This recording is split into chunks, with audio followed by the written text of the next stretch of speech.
thank you for getting on. But we are here to speak about the men, and it's all about the men, as always, on Friday nights with Nurse Donnelly Adderley. And I'm the host, Dr. Ruth Ann, out of Alabama by way of Freeport, Grand Bahamas. And I am super excited to always sit alongside this amazing woman, this mother of 5 phenomenal children. Yes, 5 phenomenal children. And yes, she is, what can I say about her? She is tenacious. She is bold. She is daring. She is intuitive. And she believes in delving into information. And she's able to literally regurgitate the information so that we can sit here and enjoy it, understand it, be educated from it as well. And just, take part in the conversation. And so tonight she is super excited to actually even have such a smaller group, because she really wanted it to be a conversation. She wanted it to be that one-on-one conversation where if you have questions, she can definitely answer that. We are live on Facebook as well as YouTube. I couldn't get it on Instagram this week, but next week we will be on Instagram as well. And we're going to keep on doing this because our mission, if you choose to accept it, is to literally educate persons about their health. Yes, you can make money, but guess what? If you ain't healthy, you can't spend it. So we want to make sure you're healthy. So without further ado, I want to introduce to you tonight our amazing, phenomenal presenter, Nurse Adderley, nurse of over 24 years. Nurse Adderley, are you out there?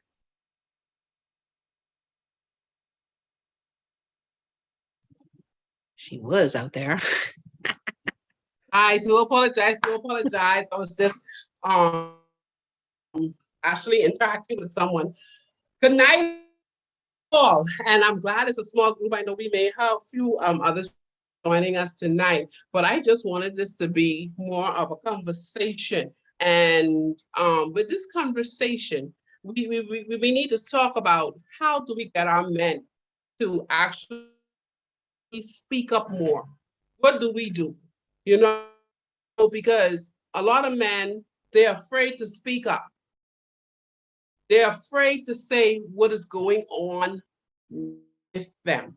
What do we have to do to get our men to the table? What do we have to do to stop our men from going on the black market or to the little Chinese store and buying the blue pill, which is going to damage their heart, which is going to damage their circulation? As I said, the first time that I was speaking about this, there was a gentleman down in, I think it's Tennessee. Another gentleman told him about me who's in Florida. This gentleman, he was a kidney patient, had kidney failure, and he had diabetes. And I want you to listen to the words. Had kidney failure, had diabetes, and had a very young wife. And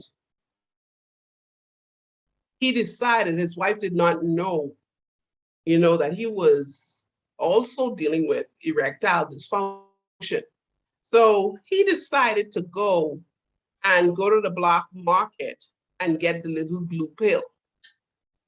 When he got the little blue pill, he was in the room with her and he was functioning. But then he started to get painful, and she said, what happened? Then all of a sudden he said, I am numb. When she looked at his penis, we're all grown up on this line. When she looked at his penis, it was purple. They called an ambulance because he couldn't even walk. He had to go to the emergency room. From the emergency room, straight to theater.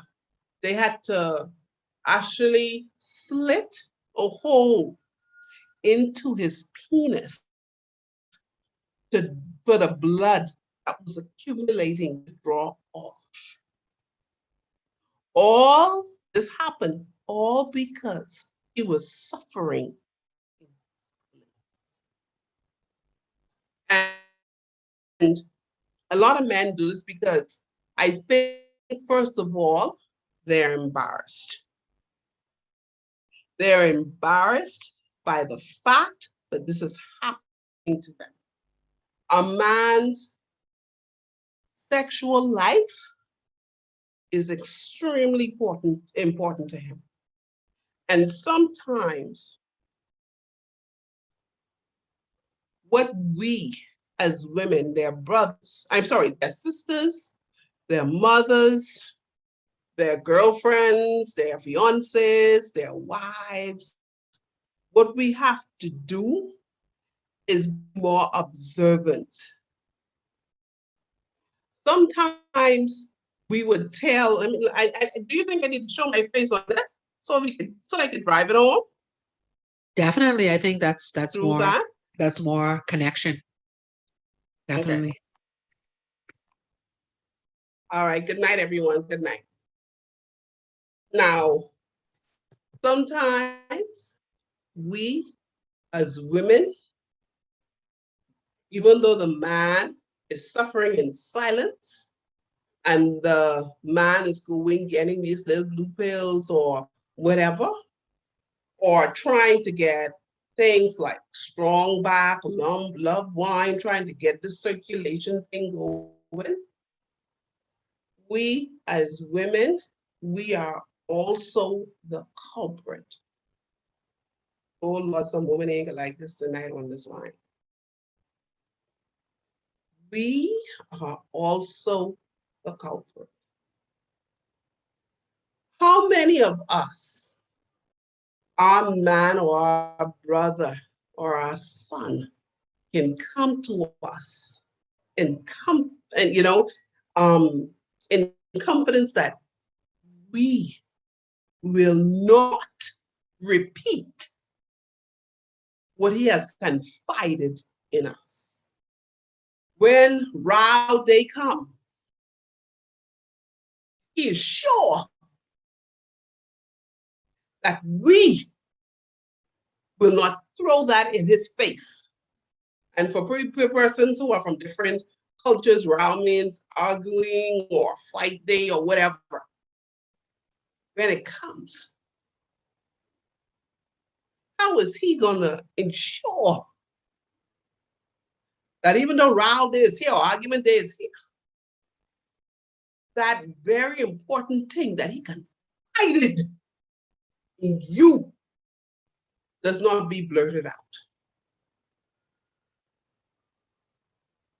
I had a gentleman, and why I'm so, before I go into some of the stuff, why I'm so strong with this right now is because I had a gentleman call me yesterday.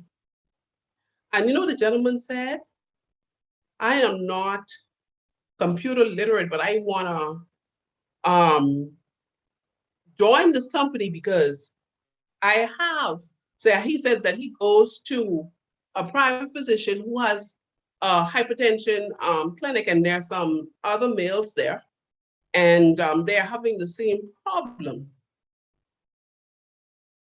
But he said, so I said, okay, I said, do you live with anybody? He said, yeah, I live with my wife. I said, okay, your wife then, why don't you let your wife show you how to come on and listen to what we have to say? And also, you say you want to join, you want to get involved with the Sankey program or whatever. He said, I don't want her to know anything. I said, your wife? I said, you don't want your wife to know anything? He said, no, because she's going to tell her sisters who she believes will keep this information to themselves. I was like, wow. Hey, Donnelly, I can add to that conversation because I had a gentleman who started the program, and he was getting like sonar or sonar type something stimulation on the pineal gland, some type of sonar, and paying a couple $100 a session to get his pineal gland functioning the way it needed to function. And I'm like, wow, like someone used to say that I've heard say, and it's so true. I need to actually look that up. I mean, I need to look that up because with the pineal gland to produce hormones, natural hormones, first of all, you need rest and you need sleep. And melatonin is needed. So I really need to find out how this therapy is supposed to actually assist. Sometimes before we go, and that's why I like to have these calls, is because the proof is in the pudding, and I show everyone on the line the proof in the pudding here at Sankey Global with our white papers and with the nanotechnology. Now you're going to these persons, and also with our white papers to show that, hey, the products work, they work. All right. So you're going to the therapist. What does this therapist have to show? Or what have you read up on to find out that this works? That this works. We have to be careful whose hands we put ourselves in, because some things can actually make a problem worse. So, we have to be careful where we go and what we do. All right. And so, what type with this thing, Dr. Ruth Ann, what do they do? I don't know. It's supposed to supposedly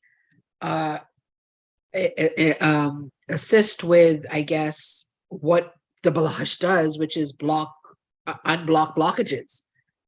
So basically, girl, don't do it. Now you know we got to do our research, because I haven't figured it out yet. Like, I don't know how putting that on there good anyway.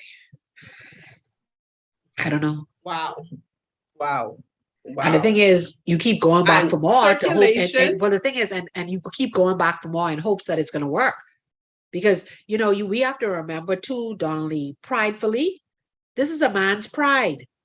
This is his reproductive organ. This is where he's able to produce children. I had a cousin down in Andros, and anyone on this line might know him, Noah.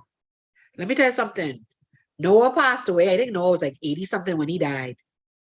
Noah's wife was a young woman, 30-year-old woman. And he was having children up until he died. Like, he was making, that was like his pride and joy. Like, yeah, I still doing it. I can still do this. You understand? And so this is their pride. This is a part of who they are. Mr. Samuels has his hand up, so let me see if he has something to say. Hold on one second. Mr. Samuels, we're having a conversation tonight, ladies and gentlemen. Those who just joined, we're having a conversation tonight. Yes, I may show a few of my slides, but we're having a conversation tonight, a conversation that is needed, a conversation that it's time that we have an open forum about this. I mean, and women, you could speak up, or if your significant other or your brother or whatever is on the side of you and they want a question, ask you. If they're too shy, you can ask the question for them. This is something that we need to deal with, and we don't need our men dying from taking. From since I went into nursing, and I know Ruthani said 24 is now 25 years. Oh, Jesus. Over 25 years. Do you know how many men were dead on arrival, coming to the hospital because of the little blue pill? Wow. Well, I had a gentleman. He's been using the Balage now, I'd say 2 months. And like I played the audio, I think 2 weeks ago, he sent me a picture of the 4 blue pills. That's what he sent me a picture of, the 4 blue pills. And he said, hey, doc, look, see, I ain't touched this. I ain't opened this since I meet you. I since you started giving me that tank, I ain't touched this yet. I ain't opened this. And he was just so happy that that's something that he does not have to take anymore. And another thing he mentioned was, because he really wanted the Balage to work. So he didn't just do 1 pack a day. He actually did, 2 sachets in the morning and 2 sachets in the afternoon. So in doing his 2 sachets in the morning and afternoon, literally within a couple of days, immediate results, Nurse Adderley, immediate, to the point where he said that, man, now he could look at a woman and his things is talk to him. He said back in the day, things had stopped talking and it just used to be like, hey, like, I don't have no conversation with you.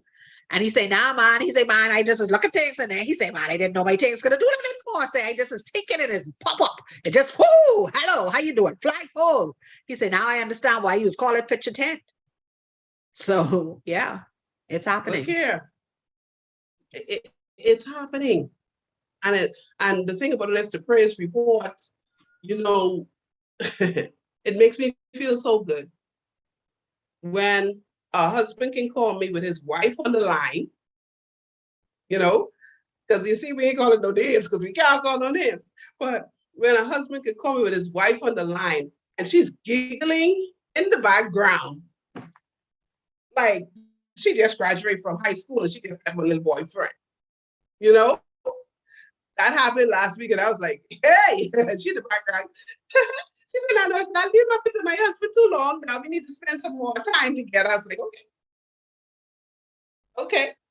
And the thing about it is, the gentleman, he is still taking his insulin. He is still taking his insulin. But the thing about it is, his units have been dropped. Now he's having an erection, number one. And the erection is staying, number two. He still can take his medication. There's no contraindications with the Belage. And with the Belage, and he's taking also the Crenue, I must add that. And hey, his units have been dropped, the amount that he's taking. Now, if that ain't a praise report and the wife saying he needs her come off the phone, you know, I don't know what is. And see, the main thing about any regime that you start is something called, and I wish Jennifer Charles was on this line. Me not gonna fall out. Anyway, there's something called stick-to-itiveness. I learned that word when I went to Florida with her team. It's called stick-to-itiveness. A lot of us do not know how to stick to something, stick to a regime. You can't take something for 1 day, 2 days and expect, okay.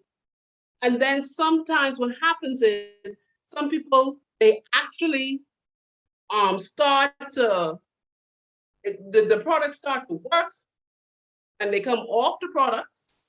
And when they come off the products, they go back to their old habits that got them in the situation. And then will come running back. I don't know what happened. Okay, when last did you take Belage? When last did you take Crenue? How are you eating? Are you exercising? Did you go back to alcohol? What is your diet like? Donnelly, I had a gentleman who, well, the sister called me. Oh, Rudan, Dr. Rudan, I gotta order this for my brother. I gotta order this for my brother right now. So I was like, what happened? She's like, man, he was on the Crenue fire. And because he had these like sores on his leg from being diabetic that hadn't healed up for forever. Like he'd been trying to work with them and they just kept on getting bigger and bigger. So he had started on the Crenue fire to deal with his diabetes, get his sugar under control. The wounds started to close up to the point where it was literally the tip of his pinky finger, like just the tip. So all the wounds close up. So he stopped.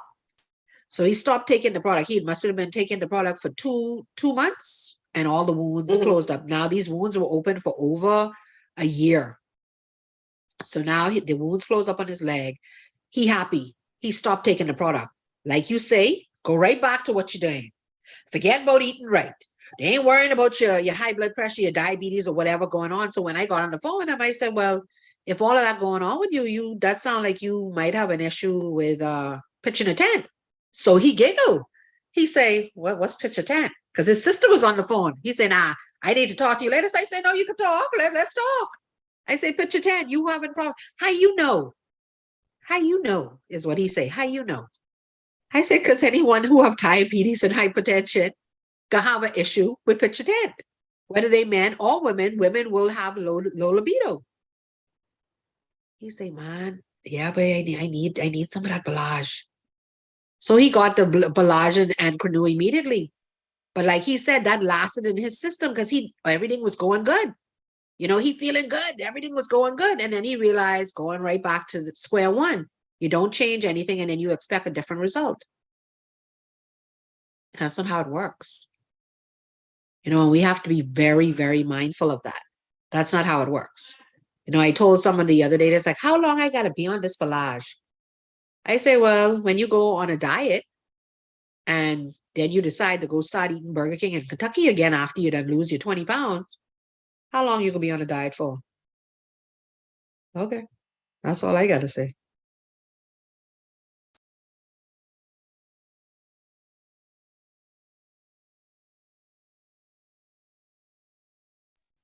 I can't hear you if you're talking. You're muted, by the way.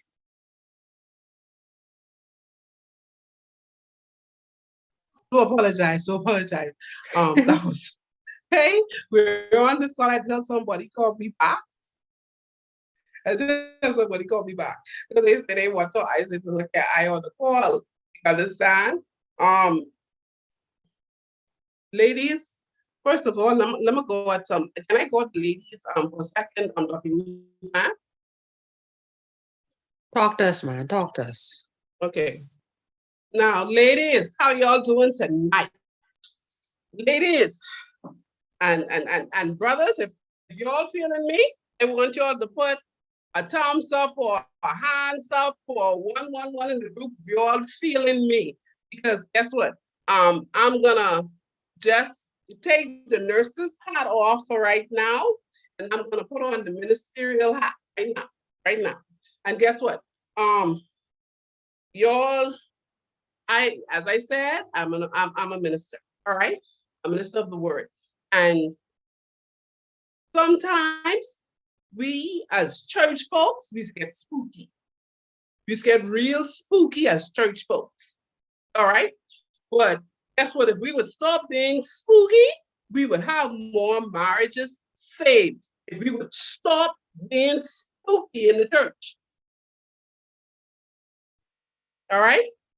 Now, if y'all hit me up sideways or call me and say, I don't care. Maybe we'll have a conversation. All right. Now, first of all, God ordained men as kings. They're the leaders. Thank you, Mr. Uncle. You put your hand up. I get 111 from Pastor Moss, Apostle Moss. And the thing about it is, as a leader, we must treat them as leaders. We must treat them as kings. Now, let me go a little deeper. Let me sink your deeper. You can jump into the conversation when you're ready. If you're dating somebody, and this for the married folks too, if you're dating somebody or about to get married or married someone, ladies, and you do not respect that man, number one, you shouldn't be dating him. And number two, you shouldn't marry him if you don't respect him. Now you wonder where I coming from this and how this dealing with sexual health. Like I got tired right now for you. Number one, a man is supposed to love his wife. He is supposed to love her from the crown of her head to the very sole of her feet. Or Ruth Ann had a song go, all your perfect imperfections. All right? Well, I got one of them. All your perfect imperfections. All right? But guess what? For him to love all of that, you have to respect Respect the man. A man don't need your love, you know. He may want it, but he don't need it. What a man needs is your respect. And if you don't respect that man, how that man libido is supposed to be high? How that man supposed to come here, baby, let me put something on you? Y'all church people don't get spooky on me. I'm talking real talk now. If you do not respect a man, look, seriously? Now, I ain't seeing no hands go up. I ain't seeing no thumbs up. I gotta see him. I gotta see him. And if I fucking right, let me know. Women, if you agree with me, let me know. Thank you, Mr. Duncan. Thank you, Mr. Duncan. Only Mr. Duncan with me and Apostle Moss with me. Who else with me on this talk? We have to respect our kings. If we tell our king, because we upset and see women, as I said before in the first time, thank you. Thank you, Kim. Thank you, Kim. If you know how we cut down our men account, boy, we could tell our men some things, boy, look here. After we done tell him that, where he's a logical thinker, and you tell that man, look here, you're no good. Or thank you, Walker. Thank you, Walker. You know, man, he ain't no good. Ain't nobody. Oh, I don't love you. I don't care for you. He takes that and he puts this right here. And if we keep on telling our fella that, most people who work are what they call a work husband or a work wife. Oh, Lord, they're dropping it hard right now. So you there home, always criticizing every day the Lord sent. And he going to work. And when he walk into work, Madam said, how you doing this morning? You all right? Oh, you look nice. Boy, you look like you was a good husband. You want me to make you some tea? You want breakfast? Oh, I brought some breakfast to make in the kitchen. You want some? Oh, you look so tired. Let me get you a drink of water. Woman treating them nice. Talking them nice. Respecting him. Every time he says something, yes, sir. Yes, sir. Okay, sir. Then when he go home, look at you. Look how you look. What's wrong with you? I tell you I want this, and you don't get this, and you don't get that, and you don't get the next thing. That man, when he cut off here, he cut off down there. He cut off down there. He cut off.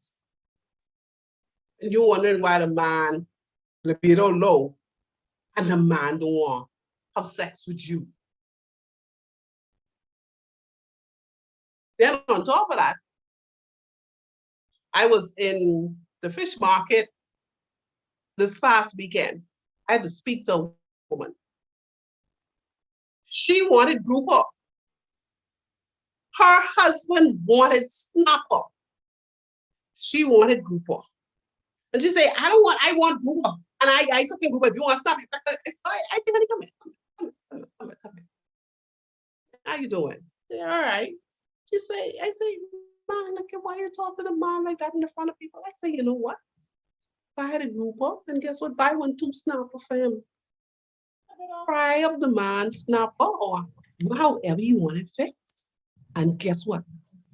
You don't know how far that could go. And I did not know the man was standing behind me listening. You know the man say, miss, that's all I want.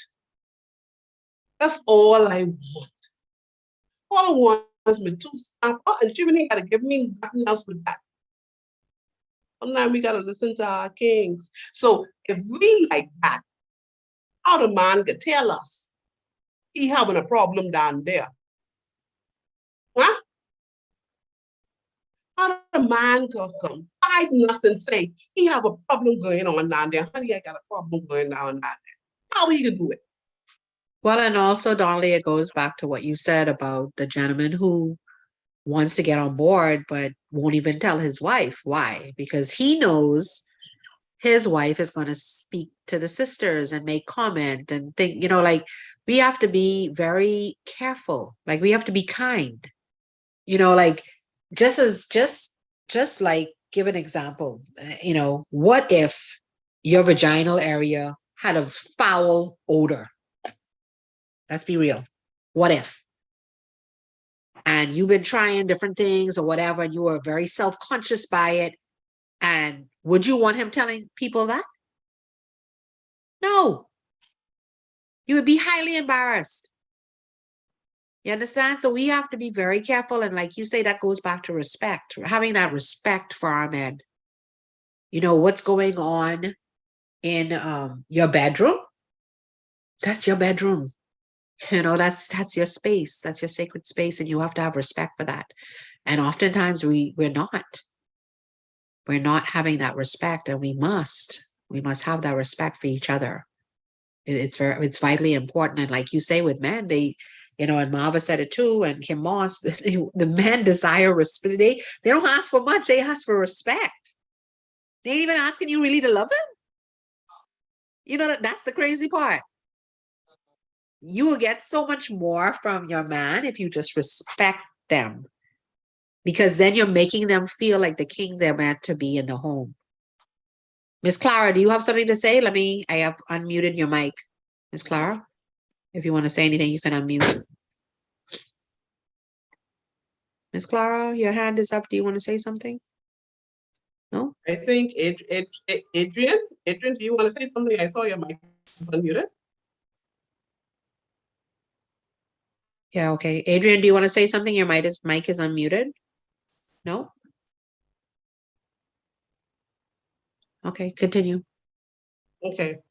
Now, on top of that, all right, men. Let me draw a little bit of attention to what's on. As I said, a lot of men reach the emergency room dead on arrival from taking the blue pill. Not last year, year before last, and I don't know if I told you about this. A gentleman called me and he said, I don't know what to do. I said, what happened? I don't know what to do. I said, what happened?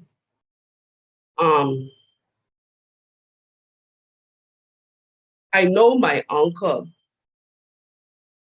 a sweetheart, and he trying to keep up with the sweetheart and the wife. So he was taking the little blue pill. I know the sweetheart. And the sweetheart called me and said, we have an issue. And he said, what is the issue?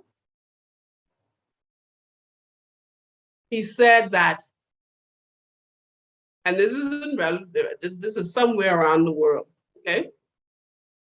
I said, what's the issue? Because as I said, I'm a nurse, I'm known as a nurse in many countries. People from even the US call me. So I said, what is the issue? And I'm not going to tell you which country this happened in. I said, what is the issue? He said, my uncle's sweetheart called me and said that he is in her bed dead. His heart is not beating. I said, how should you know he's dead? Say he's dead. And say, I'm here. And I said, what is he? He said, he's dead. And we cannot let him be seen here because who he is. So the police was called. And they were like, they didn't know what to do because of this man's position. His wife was home, so they couldn't carry the body to the house and say, your man died home. They had to put the man in the car and take the car with the man in it. The police knows what happened. They have it in the report. They know what happened. but they could not let everybody know that this man died where he died. And he died when they did the autopsy, taking the blue pill. Y'all, please, men, please leave that blue pill alone. If it was not prescribed by a physician, leave it alone. All of these back bush remedies, these little funny looking pills, leave them alone. You can become a statistic. Leave them alone. Please, I beg you. Then another thing, men, please take your prescribed medication. I am tired of men telling me when they call about these products, the first thing they say, nurse, I ain't there nowhere to lie. My man had got a function, and I ain't let no medication stop that from functioning. I said, but man, you get heart issue, man, you get diabetes, man, you get hypertension. What you mean you could have a stroke? I'd rather just die. Men.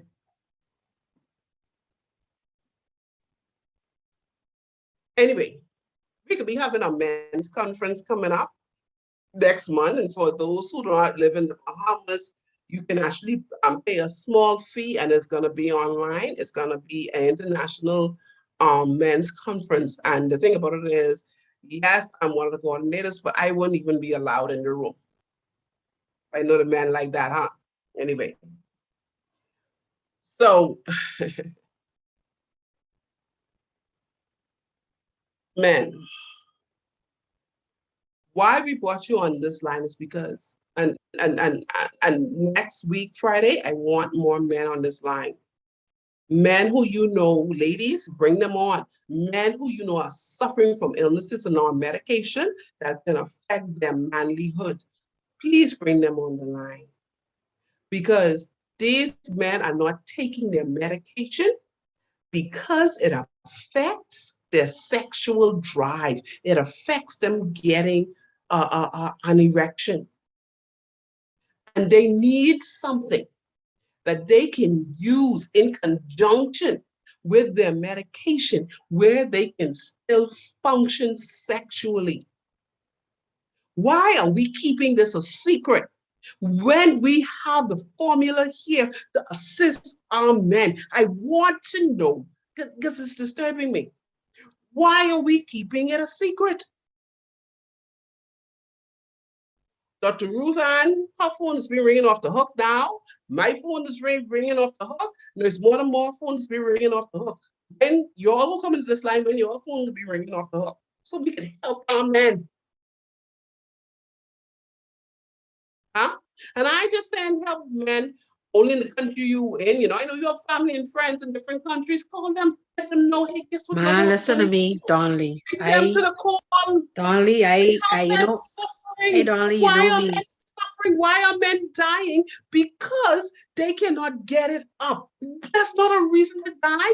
That's not a reason to die for hypertension. That's not a reason to die from diabetes. That's not a reason to die from kidney failure. That's not a reason to die of a heart attack. That's not a reason. When we have the solution right here. Hey, Donnelly. And people need to understand, like you said, it's an international, this is not and we have to understand, this is not a problem to the Caribbean. This is not, you know, like, we got to be real. This ain't a problem to the Caribbean. This is an international problem. And let me tell you why. Listen, Donnelly, hold on. I went and I put, like, you know how I do my ads on Facebook with picture 10. So I decided to say, you know what? Since I doing that nightly call at 6 o'clock to show people the microcirculation and for them to understand, right? I say that's, 6 Central, 7 Eastern every night. I say, you know what? Let me go and let me try Mexico just to see, just for giggles. But my phone start ding, ding, ding, ding. I say, what? When I look, pile of +58 numbers. Mexico. 10, 15, 20 men hitting me up. What is this that you had? I had to get Fabi to put something in Spanish for me to send to the people. So you can't tell me you cannot go globally and help other people. People around the world need this. Anyway, let me go on my corner. I go to my corner. And World Health Organization has now cited diabetes as the third largest disease that kills universally. Diabetes. And we, the people of color, we are ahead in the race. We're ahead in the race as it pertains to diabetes. And so with that being said, with diabetes, circulation is affected. And with the circulation being affected, you also have neuro disease coming into play as it pertains to diabetes. Then with diabetes, diabetes doesn't stop there. It has the kidney failure. Then it doesn't stop there. It decides that it wants to join heart disease. It wants to join up with heart disease and hypertension. Why should people have to reach there? Why should people have to be going on insulin? Why can't somebody stay on oral medication and decrease the amount of oral medication and get on a sliding scale where they come off the medication? And guess what? They stay on the Balage and the Canoe, and guess what? Keep an erection, keep pitching a tent, keep having a campfire. And that's what school is about. Yeah? These fellas will have campfires without worrying. Well, child, I know I like a good campfire, child. I can't sit on the sideline and say I don't. I like a good campfire happening up there. Yeah, I like the fire burn.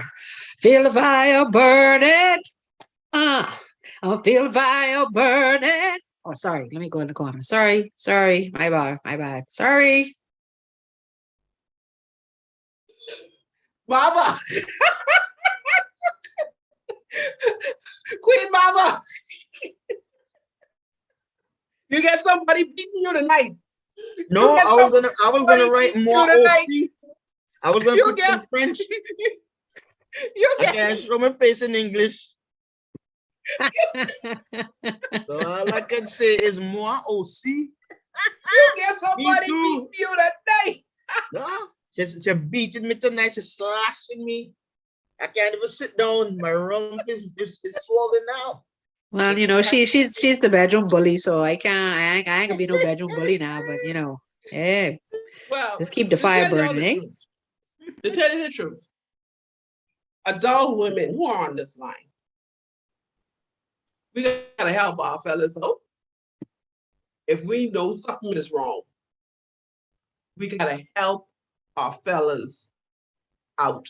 And this is the call where we learn how to help our fellas out. And you know, I didn't want this call to be long tonight. I just want y'all to know that we have something here at Sankey that nobody else has. No one else has it. And in all my years of nursing, this is the first time that I've seen men who have lost their sexual drive due to medical illnesses be able to have an erection again. You know, me and my significant other, we have jokes about Sarah say and when she was supposed to get pregnant again, and you know, she said, Lord, and she was old, Lord, am I to have pleasure again? Huh? Lord, am I to have pleasure again? You know how much women want to have pleasure again? Because they want to leave their husband. Well, you know, my auntie used to tell me, because I don't know if anybody else could relate to this, but anyone on this call have one of them aunties who's the fresh auntie. So when growing up, she's the one who was telling you about bras and tell you about pads and tell you about your cycle and tell you all the fresh things your mommy ain't gonna tell you. You just have that one auntie, right? So I had this one auntie, fresh, bad. So I was married since I was 19. My first marriage, I was married at 19. I was married for 26 years. Just had a divorce this last year. And I remember her telling me when I think I was turning like probably like 30 something. And at that time, my husband was going through severe hypertension to the point where I think he popped his mitral valve. Donnelly, hear me. He popped his mitral valve. When we got to the hospital on Alton Road, I can't remember, it's a very well-known hospital down in Miami Beach. Literally, all the doctors came, all of them, wow. Donnelly, to listen to his foot. Listen, they ain't even have to go to his chest. To his foot, because of the sound. You know what the student said? Man, I wish I could have recorded this, man. Because this is a miracle that this man living. Wow. How he even breathing. Wow, they could, wow, they could hear the valve had popped from his foot. They wasn't even listening on the, like how you put the thing on the chest and listen. They just listen to the stethoscope. Man, they just put the stethoscope on the man's foot. And I'm sitting there like, what the hell? He had to get a mitral valve replacement and a tricuspid valve repair. So he ticks like a time bomb. Wow. Y'all don't understand. So for me, how do you help a man that you know he really is not able to do anything at that time, during that time of his life, because he going through something, he's sick? How does a pineal gland get blood if a mitral valve is popped? But before you go there, first of all, you said all that happened, but let's talk some real talk. Because I went into this real talk with my brother, because one day, because he's big on the police force. Okay, you know that, Ruth Ann. Can't call no names or whatever. Anyway, he's big on the police force. I got a call. Your brother is in the emergency room. I dropped everything. Being a police, the first thing when they call you, So went there. They had to do emergency surgery. He had a stomach bleed. Thing about it is he had pain in his side for 4 weeks and never said anything about it, and he passed out to work. He had gastrointestinal bleed. Okay, now with your husband, Ruth Ann, before his illness got serious, there was some lights coming on the dashboard. Because I tell people, when you drive a car, especially these modern cars now, I love them. I drive a Beamer and I love it. You know why? Because guess what? Before something really go wrong, the light on the dashboard is yellow. Yeah, and before the engine light come on, really wrong, plenty things has happened. Yeah, plenty things has happened prior to. Our body gives us signals. Our body is just like that vehicle. It gives us signs that, hey, warning signs. Something is going on. Please check your physician. Let me say, a woman, she could just get up and her mind thinks something wrong, but she ain't gonna do. She run into the doctor, boy. Either we go into the doctor or we can go research what's going on. One of the two. Yeah. Men, look at y'all, stop going to the emergency room and you can't breathe. Don't stop. Stop going to the emergency room when you can't walk no more because the pain is too much. When you feel that tick in your body, find a medical doctor or a nurse or somebody that you can discuss the issue with. Why most men die in the emergency room or die on arrival due to illnesses that could have been avoided. Why? Because they choose not to get that signal that's coming, keep on coming on the dashboard. Keep on coming on the dashboard, ignoring it.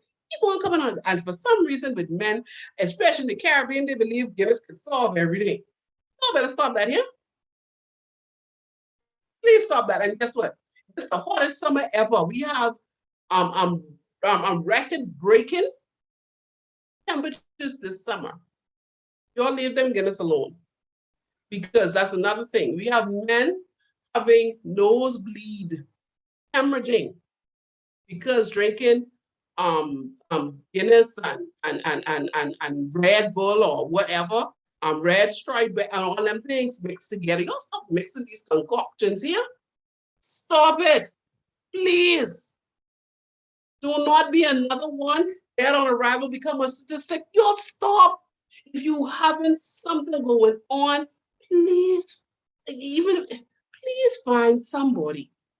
If you're on this call now, please call Dr. Ruth Ann. Please call myself. Please call Sister Marva. Please call Queen Beverly if she's still on the call. Please call Nurse Michelle. Ruth Ann, if you could just put some of those numbers on the screen for us. Please call Dr. Joy. If you're in her area, call somebody, because guess what? One thing I can say with this team, with Nurse Michelle, myself, Queen Ruth Ann, Queen Marva, Queen Beverly, King Clive, Queen Joy Vieira, one thing I can say, nobody can say that we ever came back to anybody and talked about what somebody else was experiencing. We keep it confidential. So if you need assistance, please reach out to one of us. And if you don't get the number, the person who invited you to the call. I'm going to call some names off here. You can get to Roshane Bailey, Rose Ballard, Millicent Spencer, Lucas Umbrister, Joan Williams, Hubert Duncombe, Edith Saunders, Denzel Finley. Brian Carey on the call too. Oh, Mr. Carey, Brian Carey, Clara Walker. These Pastor Moss. These Marva Lindsay. These are Beverly Wholeness. These are all people you can reach out to. These are all people that can assist you in getting on the track that is necessary for microcirculation. And Queen Donnelly, Nurse Donnelly, can I put a video up regarding microcirculation from Sankey that Mr. Avita sent me? Okay. Go ahead. Let me pull it Please. up. Let me pull that up for you.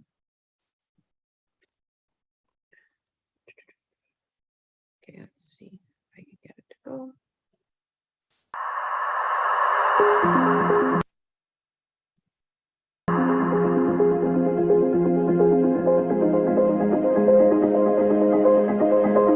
As we have said, the circulatory system fulfills very important functions, so having good circulation is indispensable for our health. Say again? Can you see it? Can you see the video? Now. No? Yeah, it was a black box. It was a black box, so you can see it now. Okay, cool.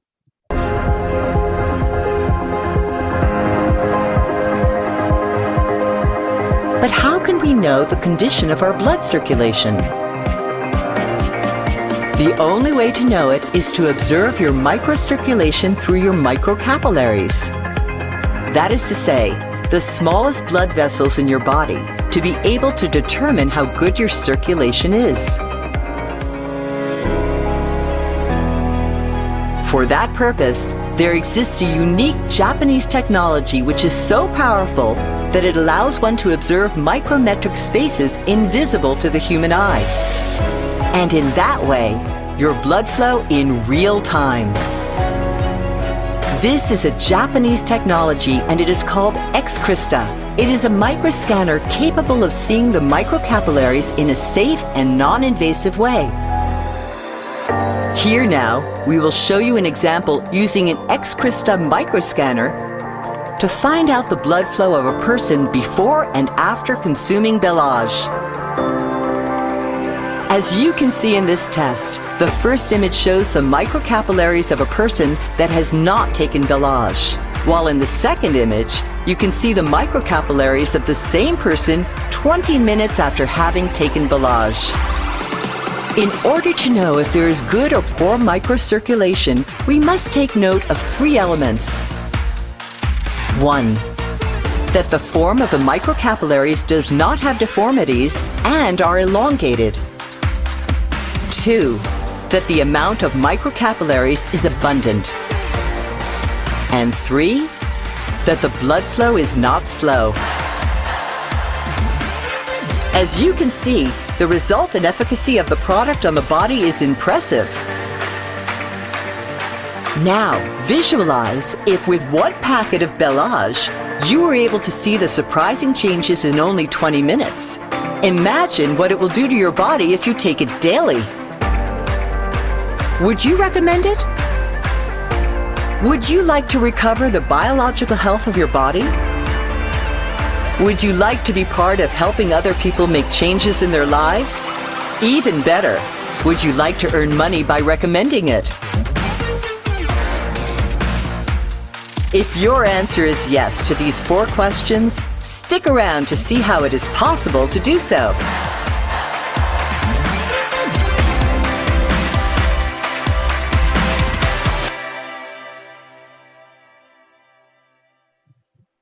I always think that's such an amazing video, Nurse Adderley. So I just wanted to share that. Look here. You know, all those conditions that I spoke about earlier, which leads to ED. Let me just bring up, let me just share my screen. Because, you know, I do my talks, but, you know, tonight I just wanted it to be a conversation. But let me just bring up something briefly. Let me see. Okay, let me put it on my desktop. Hold on. 1 second for me. But let me talk while I bringing it up. Let me tell you something. All these things that deal with erectile dysfunction has to do with circulation.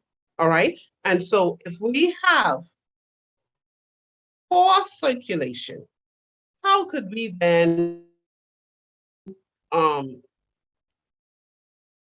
be able, men, how can we then be able to function? All right. If we have poor circulation, how do you be able to satisfy your partner? Okay. And so with the Bellage, as Dr. Ruthan had just said, with the Bellage assists in nano. I can't find what I want to pull up because I wasn't pulling it up tonight, so I'll just talk. All right. I want you to listen and take copious notes when I speak, as I speak. All right. With the Bellage, you know, some of us on the line, we know the history, some we don't. Dr. Adair Diaz, and I do hope Dr. Ruthan that he will give us a talk very soon because we have some newcomers. He is the creator of the system. All right. And he wanted to find something that can actually bring us here in the Western world almost superhuman-like the Okinawans of Japan, because these persons, you know what it is to be 100 and you pump it, huh? These people live 120 years old and stuff, and they in the field and they pump, you know, these brothers, them, they can't hold on. And he wanted to know, okay, how this happening? How this could be happening? So he lived with these people. And it all had to do with the gut. It had all had to do with circulation. But he wanted to know now how he could bring this to back home, to France and Japan, and over to the Western world, to the Caribbean, to the US. How could he make us superhumans like these people? It had to be in through the gut. All right. But he knows that we're not going to eat what they eat. Because we too, and, you know, when we say down in islands, We're too sweet mouth. All right. So he wanted to know how he could get in a little package, put it in some water and drink it, and it tastes good. Because if something tastes bad, we don't want that either. We're not going to be consistent. And as the video showed just now, something that can actually show you the difference in your circulation in 15 to 20 minutes. Look here. We have been on a microscan tour, and we're going to continue that tour. But I wanted to continue that tour. Rudan, you think I should show them my weapon? No, I didn't show them my weapon. I got a brand new weapon. You hear me? I have a brand new weapon, and I can tell Mama about it in Canada, and I can tell Beverly Holdings about it in Jamaica. And Dr. Ruth Ann knows about it. But these are persons who have, they're gonna have to get certifications to actually use the machine. They're gonna have, this is, I know with the small one, the company we had to be trained. We had to be trained to do it. You have to be trained. It's a training for you to be able to understand the concept, because you don't, if you're not a medical practitioner, you don't want to give medical advice. You just want to show them, you want to be able to show them good, bad capillaries, how they ain't supposed to look. And then you want to show them good capillaries and better capillaries and best capillaries, where you know, so that is one of the things she's getting at, that you want to be able, when you do have this instrument, there's a training that goes with it for us to show you. But you know, she is one of the trained individuals, right? You can actually, Fabiola, if you want to, you know, the company does tours. You could bring in the teams to Vita. You know, if you have the amount of people that they're not gonna come to a country for 5 or 2 or 3 people. No, you gotta talk numbers now. It has to make sense. It has to make sense. It has to make sense. And so, y'all excuse me for 1 second, please. It has to make sense. Just mute yourself if you have to. Mute yourself. Okay. But yeah, so y'all excuse me for just 1 second. We're not talking to somebody at my door who wants collage. Y'all see this at my door. 1 second. Hey, at 10 o'clock at night, right? Yeah. I'm coming. I'm on a call. I'm coming. Lord, give me 1 second, please. 1 second. Mute yourself. Yes, guys. So while she mutes herself, I'm going to bring up who we call the ambassador for the Caribbean. If she is still, she's gone already. No, she's here. She's here. Hello, ambassador of the Caribbean, ma'am. Wow. Hey, wow. What an awesome call. Dr. Ruth Ann. Speak to us, man. Tell us something, man. Tell us something good. I want to be anywhere else right now than on this call, listen to you and Nurse Donnelly, because I can tell you, my team members who are on, Mr. Denzel Finley and others who are on right now, will tell you that out of every 10 calls that we get right here, when we do a radio show, 7 are men with erectile dysfunction. Out of that 7, you have another 4 who are saying, my family is in danger. My life is being mashed up because I'm not able to perform. There are several of them. It is diabetes. Some of them is a swollen prostate. Some of them smoke themselves away. Some of them, they are drinking themselves away. Some of them have a stomach in front of them. It is as big as a 9-month-old pregnant mother. And I'm like, guys, you are smoking your life away. You are drinking your life away. And you are coming to tell me now that you cannot afford to buy a box of Belage if I can give you 2 sticks and everything. All right. I said, this is not a Panadol. It is not 2 Panadol that when you have an headache, you take it, the headache go. As I said, the problem that you are having, it takes years for you to get there. And it definitely will take some time for you to get out. But if you don't start, you can't make a finish. And everybody wants to know, as Nurse Donnelly said, how quick, how soon, how long do I have to take this? My answer is, just like you, Dr. Ruth Ann, but I am a little bit more facetious than you, because you know I am a sharpshooter. How long do you want to live? How long do you want to have a good health? Because these are not medication that is coming out of the pharmacy. These are coming out of the farm. They are food. And if you were, and a lot of them that would have come to me, they are on metformin, they are on insulin. I talked to a gentleman this morning. I said, how long are you taking metformin? He said, over 35 years. I said, wow. I said, what has been happening to you? His eyes are blurry. He has absolutely no erection, none at all for the past 5 years. Zilch, nothing, nada, not moving, dead as knit. And the man of the audacity to ask me, how long should I take these? I said, sir, you have been on metformin for 35 years. Have you done a research to see what it is doing to your kidney and liver? Did you do a research to see all? Right now you are suffering with erectile dysfunction. I'm talking to you about a product now that is going to go straight to that blood-brain barrier and start working. I cannot say to you that your penis is going to get up tomorrow, next week, or the other week. But if you don't start, you don't have a chance. And I would have suggested that you start now. So as Nurse Donnelly said, everyone is coming to us for a miracle. And I'm not telling, and I say, yes, we can give you a miracle, but you're going to have to change your lifestyle and you're going to have to stay on the products.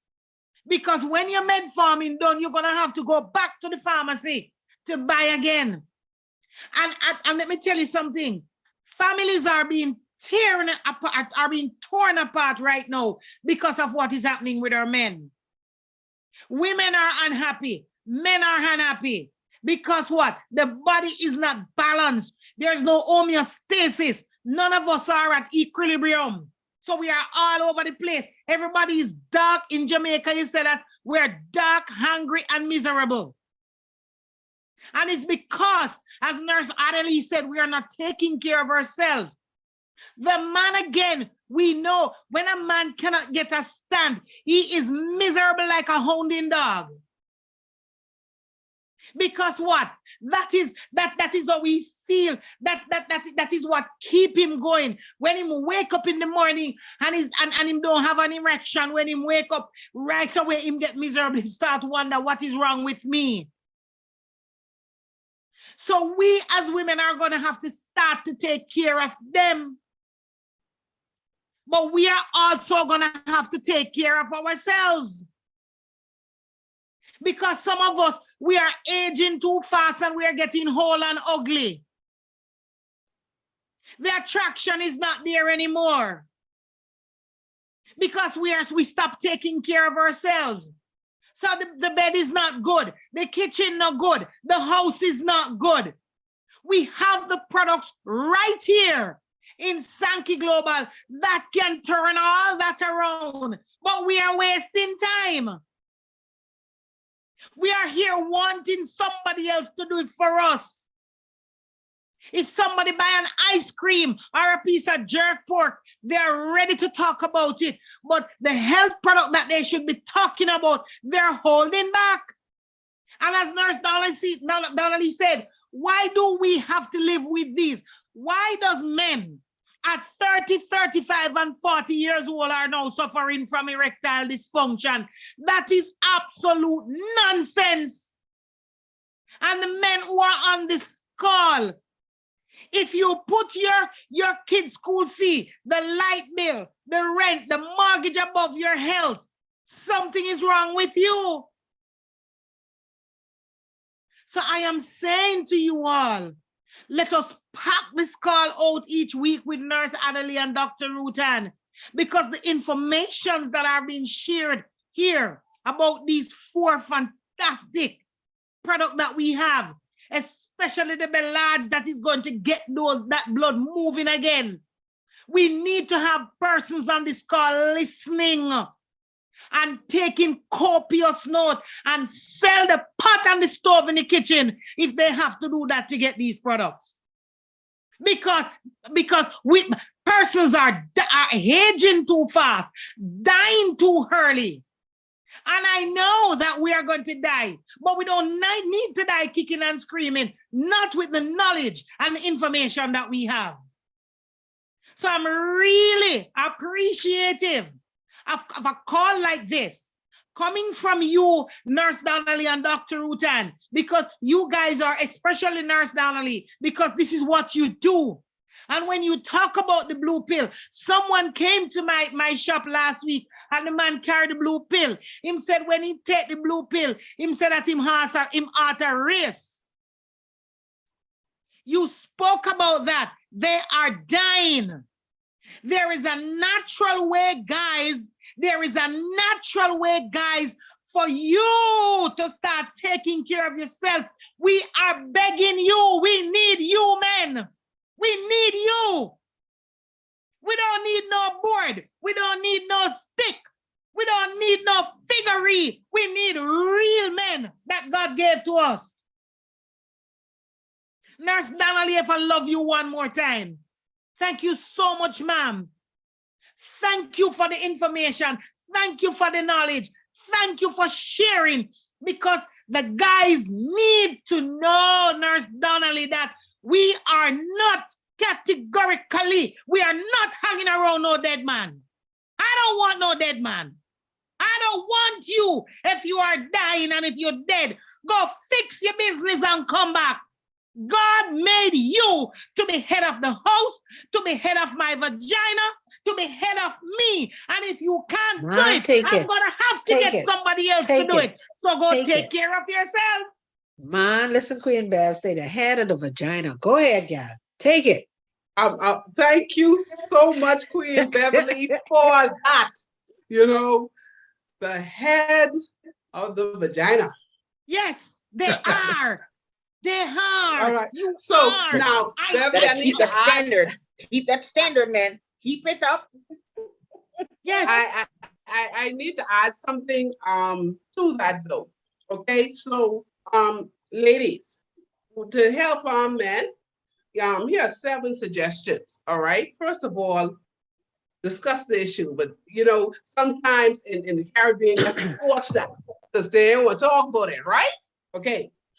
But some men, you know, if you bring up the subject, because if you know, hey, you know, back, you know, almost every day, or, you know how often you used to have sex, and then all of a sudden you touching your mind and ain't nothing happening. That is embarrassing. Some of us are self-starters. We don't wait on the man. Some of us are self-starters, and guess what? Sometimes we need to be self-starters. You better stop talking about Marvel. Stop talking about Marvel. Stop talking about Marvel. Why? We need to be self-starters. Sometimes the man wants us to initiate.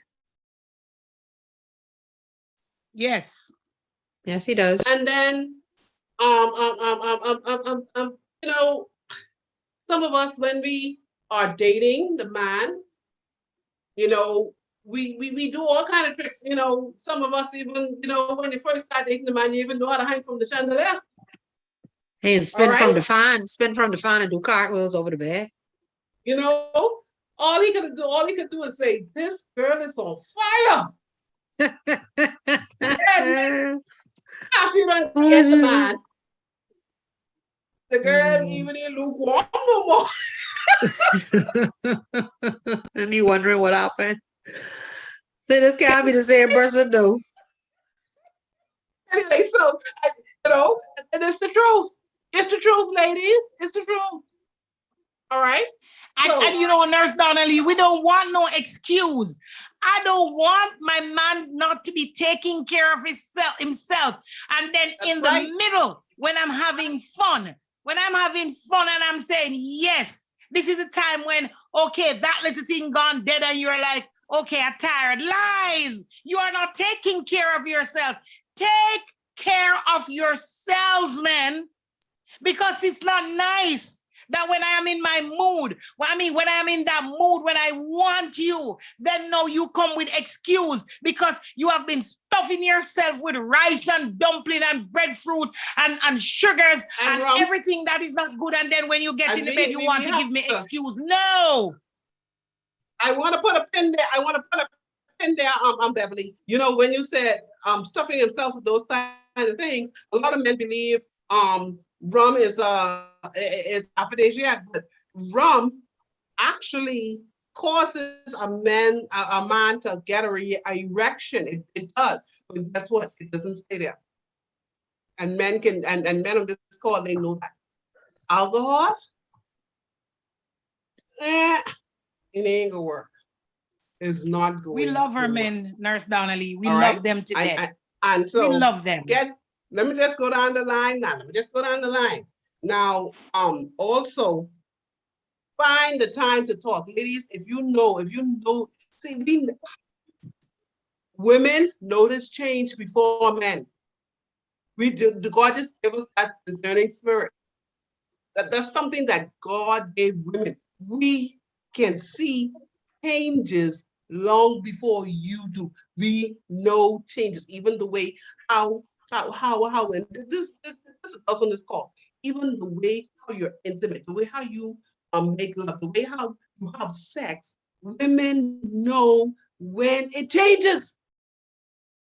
So I don't know who you're hiding from. We know the way how you touch, the way how you feel.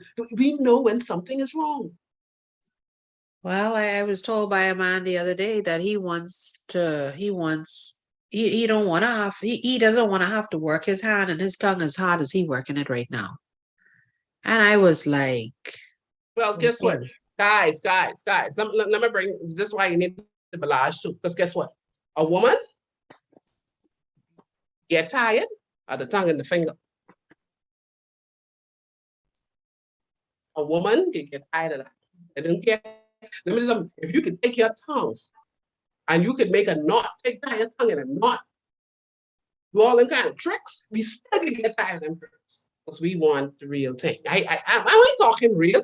I want to sound like I'm talking dirty, you know. I'm talking real things. You understand? And I also agree with Nurse Adderley. I also agree with what Marva just said. Urination flow is very important. You know, if you're sitting in the room and you hear your man in the next room, you know he going in the bathroom, you hear the toilet seat go up, and you hear, you ain't hear no heavy trickle. You ain't hear the urination going in the toilet. Something is wrong. That is not normal. Right. Prostate is swollen. If prostate the man has to sit swollen. Down to think, to urinate, something is wrong. And if he in there too long standing up and ain't nothing happening, it's prostate is swollen. Urinate, something is wrong. If he got to stand there and count the amount of tiles on the wall and look at the shower curtain and count the rings in the shower curtain. And then all you hear is one little trickle sound like a stream, and it ain't a lake coming down. And something going on. That ain't a waterfall. Another thing. When you see women, when you see you're getting intimate with your significant other, and it takes a very long time for them to get an erection, something is wrong. Something is wrong. All right? And the thing about it is he really wants you, you know, and you can see that he really wants you, but it takes a long time for him to get an erection. Something is wrong. And you say, honey, something wrong, let's talk. Something is wrong, let's talk. Because if you know, hey, before time, all he gotta look at you, all he gotta do is look at you, and you looking at him and he looking back at you. Hey, then all of a sudden you looking at him and needing that. Something is wrong. Something is wrong. You need to then Don't argue with the man. Honey, Let's talk. Yep, let's talk. baby, let's talk. I love you, and I don't want to see this happening to you. I will always be able to give you all of me. This is what they want to hear. They don't want to hear, what happened to you? Can't get it out. No, no, no, no, no, no, no, no. You talking to someone else say you want someone else say you ain't want me no why. The man may have an issue. And I had this conversation with a man too who called me saying, sadly, the woman think I have somebody else, but I have an issue. And she said, oh, you want to, don't come in this house. Don't come in this house. That's what the woman told him. Because you sexing up there. The man have an issue. The poor man have an issue. So you say, baby, let's talk. All right. So that's one area. All right. And you're talking to man, devil man. Come on, man. All right. Reassure your partner that he is not alone. Baby, how we are going to solve this issue. Baby, what we are going to do. Baby, which doctor or what, when is our appointment? It's not only his, when is our appointment? Because guess what? His issue ain't only his issue, is your issue.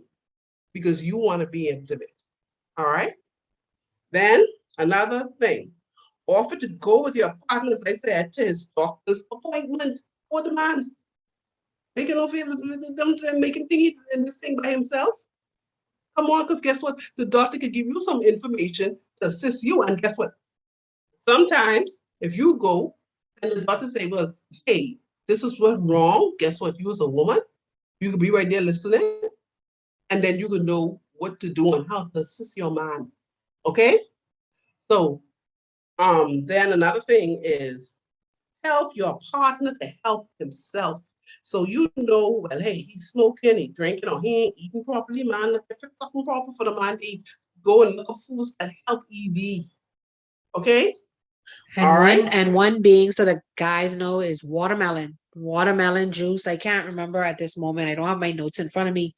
But it has, oh Lord, I can't remember what it is inside it, but watermelon juice actually assists with ED and impotence. And so we have to remember that impotence is erectile dysfunction. So when you hear those two words, they go hand in hand.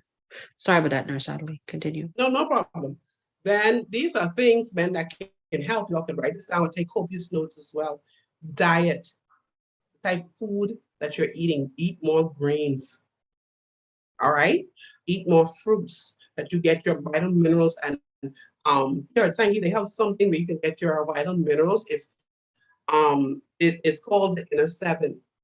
That Inner Seven have a lot of vital minerals for the reproductive organs. All right. So diet is very, very important. All right. Stay away from a lot of calories, a lot of stuff like cholesterol and fried foods and bad fats that are actually going to clog your arteries. Because when your arteries are clogged, what happens is it restricts the vessel so blood cannot flow. And because blood cannot flow, it will not get to the penis and you cannot have an erection. So be careful what you're eating. Be careful what you're putting into your body, okay? Exercise. Exercise helps the heart to get stronger. And once the heart gets stronger, the blood starts to flow much better. So you have to exercise if you're having this issue. Sleep. As Dr. Ruth Ann was saying, the hormones that come from the pineal gland. In my sleep talk, I talk about the different stages of sleep. There are 4 stages of sleep. Sometimes some scientists say 5, but I learned 4. Okay, that's what I learned in school. That they want to bring this fifth stage anyway. And during those 4 stages, you're supposed to cycle them 4 to 6 times at night. Some of us don't even get to the 2nd stage. So with that being said, your body repairs itself in the 3rd stage of sleep. All right. And in that 3rd stage of sleep, the pineal gland actually that's off hormones that actually assists with getting an erection. All right. So, and you know, Ruth, I was talking about the therapist earlier or whatever. That's what they're trying to do, trying to stimulate the pineal gland. But the best stimulation the pineal gland can get is when you're asleep. And the thing about it is, for the pineal gland to work properly, we have to be careful about the lights that we have on in our room. All right. With the pineal gland to function properly in the third phase of sleep, we have to turn off all the lights, because the pineal gland is right behind the eye. The chronological clock is behind the behind the eyeball, behind the iris. And so, since it's behind the eyeball, what happens is, if it's getting too much light, the pineal gland that sets off those hormones cannot be stimulated to set off those hormones that you need for your libido. Am I making sense? The chronological clock for the pineal gland is in the back, in the brain. In the front of the brain is the synchronized clock, all right? In the front of the synchronized clock is the eye. The eye gets in light. So before going to bed, you need to cut off computers, at least 30 minutes to an hour before going to sleep. You need to cut off TV, cut off computers. And if you need white noise to sleep, like a fan blowing or something like that, that is very good. If you have to use your computer or your phone to do work with, you have to get your what the glasses is, because right now I'm like the blue glasses, right? Blue light glasses. Yes, blue light glasses to actually protect your eyes so that you can sleep properly, so that your pineal gland can give off the hormones. And for women on this line and men, another thing with the pineal gland not giving off melatonin, it puts you at risk for breast cancer, because a lot of persons, scientists have found that a lot of persons who have breast cancer has a lack of melatonin, which also comes from the pineal gland. And the thing about it is, we don't only have women having breast cancer now, we have males having breast cancer. So we have to be careful with our sleep pattern and what we do, because it can affect our sexual drive and our libido, okay? Another area is weight loss. All right, with men, men have the prostate, and too much weight on the prostate can actually shrink the prostate and cause restriction in the vessels. So we have to be careful with that as well. And it can also block up the vessels due to, as I said, plaque and carbohydrates and all that, thinning and narrowing the vessel walls. So that's another thing. We have and please to remind them regarding the prostate as well, sitting on the toilet, sitting, on the toilet, and that's for women as well. It messes with your organs. Truly, now, this is where my colon hydrotherapy certification comes in. Yes, I'm certified in colon hydrotherapy. And some people are like, what the hell is that colon hydrotherapy? Well, it's a process in which we clean out the colon, all right? Because if you believe it or not, the adult colon is 7 feet long, taller than us, most of us. And that's curled up in your stomach. And sometimes some of my clients, I have to give them 10, sometimes 15 therapies to actually get their bowels functioning properly. That's how much fecal matter is caked up in their colon. And so anyway, this is the part that I want to tell you. When you go on the toilet, all right, I'm going to do that in my next talk, male and female. When you go on the toilet, you're not going to sit up like this, be on the phone or reading a magazine. What you're doing, you're cutting off your blood flow and your circulation.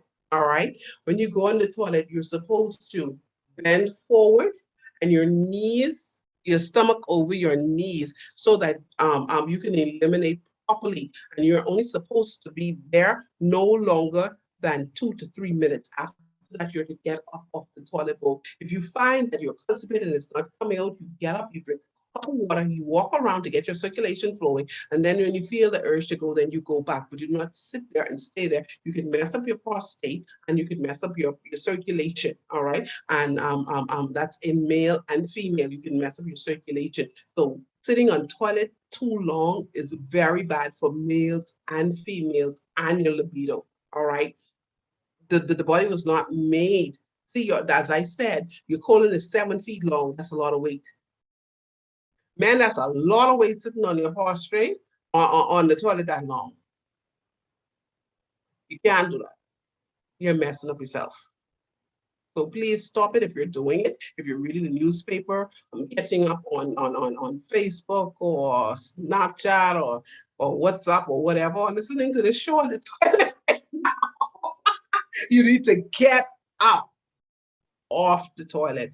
You're only supposed to be there for 2 to 3 minutes, do what you're going there to do, and get up and leave. And as I said, if you're constipated and you see that you're not going, you have to get up, drink some water, walk around, and then you have your next calling. And then another thing with constipation, Dr. Ruth Ann, is that your body gives you callings. It gives you a first call. And if you cannot go to that first call, it gives you a second call. And then if you cannot go to that second call, it gives you a third call. And usually after that third call, if you don't go, then your body stores that fecal matter. And what happens when that fecal matter is stored in the colon, what happens when you drink water? It compacts. Yeah, it compacts.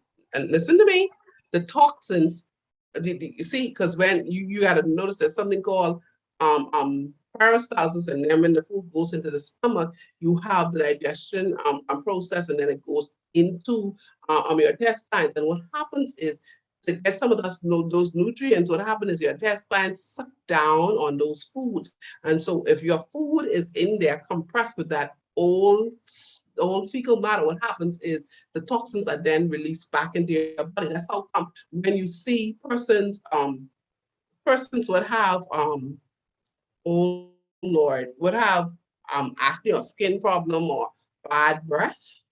A lot of that comes It's from like doo-doo on the skin. Yeah, it's doo-doo on the Right, skin. and also coming out of your mouth. Yeah, doo-doo on the skin. Mhm. So we have to be careful, and that's another talk for another time. All right. Yeah, so we have to be careful with that. Another thing that can also help is psychotherapy. I'll be like, psychotherapy? What the hell is one talking about? I'm crazy. Guess what? A lot of people have mental issues that affects their sex drive. Some of us have issues whereas you have financial issues, you have family problems that have not been dealt with, And you need to talk to a psychologist. That don't mean that you're crazy, you know. You might just be having anxiety. You have some men, actually, they can get an erection, but as soon as they start to have sex, they ejaculate within seconds before they even penetrate. They halfway in, they just got in, they just penetrated, and they ejaculated. That's a psychological issue that needs to be addressed. For anybody who knows somebody's going through that, soon as they get it and they get in, they ejaculate. That's a psychological issue that needs to be addressed immediately. Okay. Another one is sex therapy or couples counseling. Now, a lot of us, and as I said, I was invited to a talk to Assemblies of Church, and they were talking. It was a Valentine's talk. They had a board there, and one man, he said that he could not perform because there were issues in his marriage. There was issues in his marriage, and he wanted to go to counseling. His wife didn't want to go to counseling. She was saying, "Oh, we don't need no counseling. You just..." Sometimes couples do need counseling. They do need, and I talk about professional counseling now. You don't need, and I hit nobody because I said I'm a minister. Some churches and some pastors and some ministers and some evangelists, they can't tell your business too. I know you cannot tell your business too. Sometimes you have to find a professional who you can sit down, who does professional counseling, and talk with them. Because some pastors, you And you know, it's sad to say that, but not all. There's some that can be trusted, and you may know the set that can be trusted. And then sometimes, wives, some of these men do not want to be counseled by the pastor in the church that you attend. Well, pastor say. So what? The man don't want to go there to get counsel. Find another pastor or somebody else trained in marriage counseling to counsel you if the man don't want to go to your pastor. I hit all of y'all underneath the belt. Thank you so much. Another thing is stress reduction. Stress can cause the bedroom to not be a bedroom anymore. A place where couples just come, sleep, that's it. Because there's just too much stress. What we need to do with our marital chambers, leave stress out the door. Because I was just talking, I'm not gonna say to who, somebody the other day, and I said, when you get off from work, your significant other, really and truly, because he could have had a hard day or she could have had a hard day, who here, oh, at work, Sally, or oh, at work, John, and as soon as you get in the car, that's all you do. Come on, man. Or as soon as you get home, you start slamming. I had a bad day at work. It's a bunch of trouble. I don't know what y'all eat. I cooking nothing yet. If I cook, if y'all don't eat it, y'all ain't gotta eat it. The man come in the door. Ain't no food cooked yet. I've been awake all day. Slaring. Ain't nothing. No, y'all. Stop.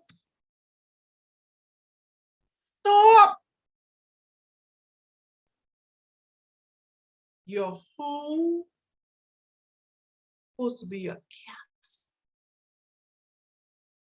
Your home is supposed to be your safe haven. Your home, I'm not saying that you're not gonna argue, but your home is supposed to be a place where you find peace. If you see that in your home you're having too much issues, as I said, find a third party that you know is trained to deal with the situation, and you deal with it there. A lot of your and wives, I hitting on you all too much today. Don't come to bed on the phone talking all night, now man, trying to get some rest. You're talking to your mommy, you're talking to your sister, you're talking to Susie Q, you're talking to Mary Sue, you're talking to all of them. And the mom, what in the world? You all keep that out of the bedroom, please, and find a designated time that is bedtime. Find a designated time that everybody is not around. It's only you and your significant other. That quality time is needed for libido to be raised. And another thing to everyone on this line, lovemaking, intimacy does not start in the bed. Lovemaking, intimacy does not start. It starts way before that. Way before. It's the way how you treat that person. It's the way how you respect that person. It's the way how you love that person. I'm not saying, don't get me wrong, that relationship is always going to be hunky-dory, but you're going to have to know how to deal with situations in your relationship, because situations can either make or break your relationship. Stress can either make or break your relationship. Try to bring the stress level down in your relationship at all times. If something is not a big issue, sometimes, or you see something make you angry that your significant other did not approach that person in anger. Wait until you bring your anger level down that you can discuss it. Do not approach your significant other in anger.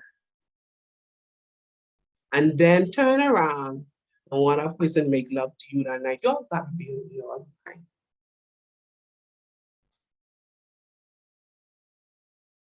Men like that too, you know.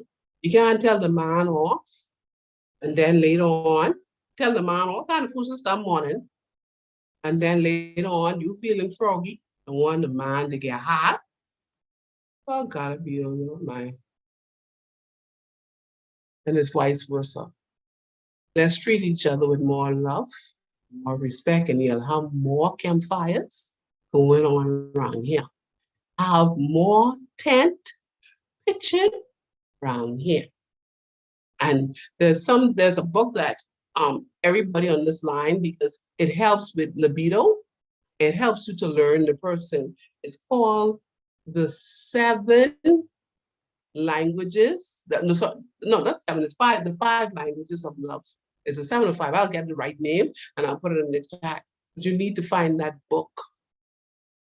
There are different languages of love, and you need to find out your partner's language. Some of us would be with persons 20, 30, 40 years, and we still don't know our partner's love language. And it's putting a strain on the relationship. And sometimes our love language change. The person that you meet 5, 10, 15, 16, 18, 20, whatever years ago, their love language might have been affection, touching. Now, their love language may be words of affirmation. A relationship needs work.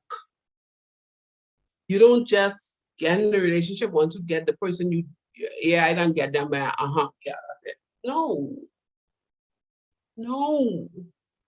And see, if you've been doing all these things, you will know when your man starts to have an issue. You will know if your woman have an issue because you paid attention to these things. You get into a relationship to have a companion who, see, love making is the icing on the cake. Once you have a good foundation, man, look here, when it's time for intimacy, call the fire engine. You have to have first that good foundation. And I'm telling you this because guess what? I'm not telling you this from what I'm hearing. I'm telling you about my past experience and my past mistakes. You know, there was a pastor who said, anybody who's divorced, I don't want them to be a marriage counselor. Guess what? Some of us who are in bad relationships before or who was divorced, sometimes, and if you can evaluate the other person and evaluate yourself, because first of all, you got to evaluate yourself before you evaluate anybody else. And you can see the mistakes that you made, then you can teach others. But if you can't evaluate yourself, ain't no use you being on this call, number one. Ain't no use you helping your assisting the other person. But you have to first evaluate yourself in the mirror and see you're wrong and admit you're wrong. And go to your spouse or your boyfriend, your girlfriend, your fiance and say, honey, I was wrong. Please forgive me. How can I now help? I talking real stuff tonight. And someone's ain't ready for that real. Man, you give them so much tonight. We might not have anything for next week. Like, yeah. Evaluate yourself, man. And guess what? If you notice that, hey, your spouse, you know, ladies, if you notice your spouse or your boyfriend or whatever having that issue, practice how you approach it, man. Practice how you approach it, or you know, Be set up a nice. time. Be nice. Don't just go head on and sit, man. Don't shut down. Yeah, be nice. He get shut down by. Be nice. Be nice. Be the sweetie. Be the same woman when he first saw you. I like that. Boy, oh yeah. I want her to be a part of my life. Be that same woman. Some of the men on this call, some of them, all I need is Balaj and for you to be the woman that they fell in love with. Oh, geez, hold on. Let me say that again. Some of y'all on this call, all a man need is some Balaj and for you to be the woman that he fell in love with. Y'all know some of y'all man like y'all. And the man first is intimate with y'all. And y'all go in y'all in that room, y'all smell like a bed of roses. Bathe every crevice. Lotion everything. Man, Spray it down 10 yeah. times. Do your heart on that. Guess what? Let me tell you something. Some of y'all say, I put on a little bit of weight. That man said, would you hear, man, that you put on a little bit of weight? And guess what? There's some lingerie out there, even if you put on a little bit of weight, make you look better than the slimmest woman in the world. They got some sexy stuff out there. You need help, call me, eh? My number is 242-823. 6685. I'll help you get the hook up. All right. Okay. So Hot mess. ladies, they even when taking the Balaj, give you laughing. They have some stuff, right? You give them the Balaj, right? When you give them the Balaj, that's why we have to call late, give them the Balaj. Then they have some stuff. You just rub it on the penis and you rub it on the genitals and you go ahead. How you do it? How you do it? And guess what? The scrotum is doing like this. I'm going to bed. It's like tickle, tickle, tickle. As I said, my number is 242-823-6685. Call me. Sorry, area code 967. I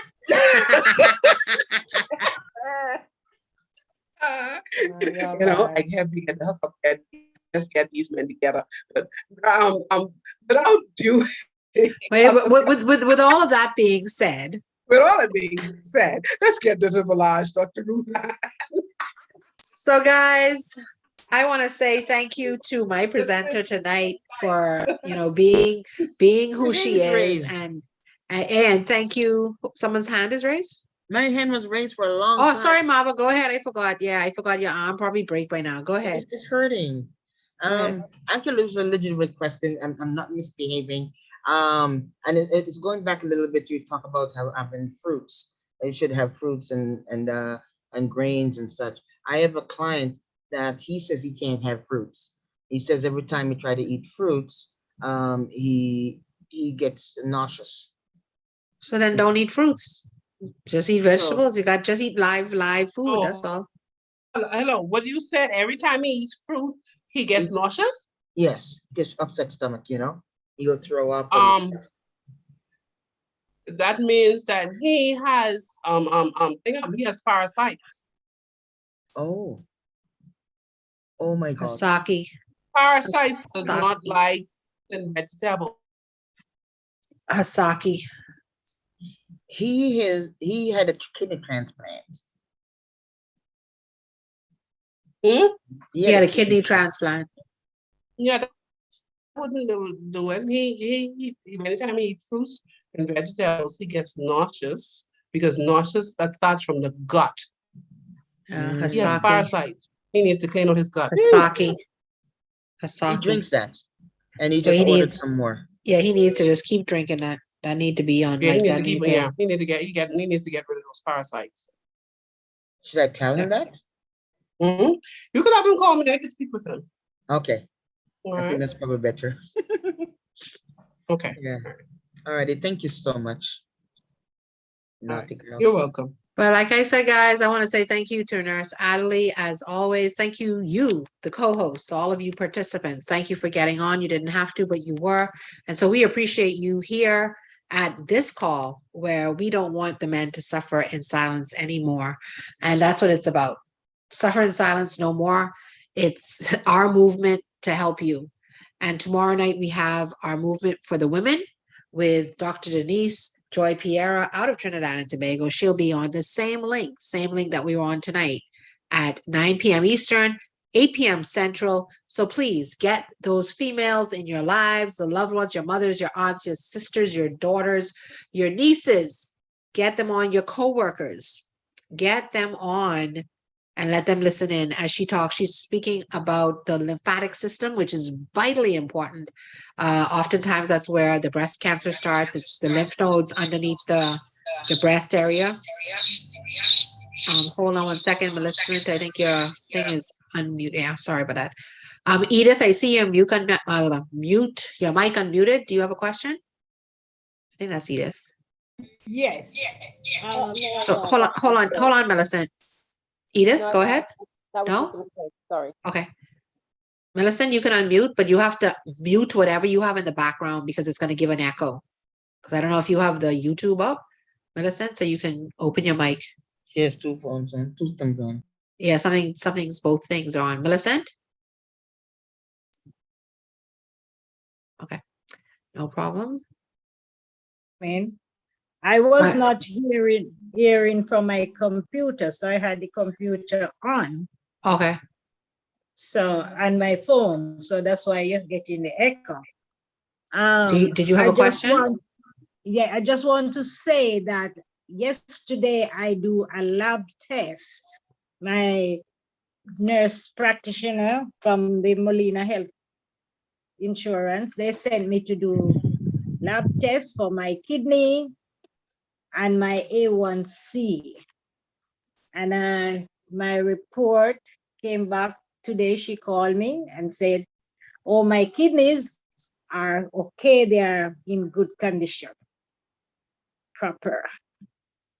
But my A1C is down to 7.9, which was way. Yes. That's what I want to hear. That's what I want to hear. My A1C is down to 7.9, which was over 8 point something. Awesome. For those of you who do not know, sorry, I'm listening, but for those who do not know, A1C is the amount of sugar in your blood. If you're a diabetic, they rather your A1C be in the 7s and to be above that. And she has met her goal. Congratulations, Millicent. Congratulations. Yeah, thank you, Nurse Donnelly. Thank you. Awesome. Yeah, awesome. I'm loving it. I can stop taking these things. I just love them. Awesome. Yeah, I just love awesome. them. Thank you. But I want to say thank you to everyone that came on. We appreciate you here. And we'd love to see you tomorrow night. Just invite a friend, invite one, invite two, invite as many as you wish. And we'll continue to do this until we have made a difference in the world. And if we can only assist one, our job is done. So, as I always say, my name is Dr. Ruth Ann, out of Alabama by way of Freeport, Bahamas. And service to humanity, guys, is service to God. Good night, my friends.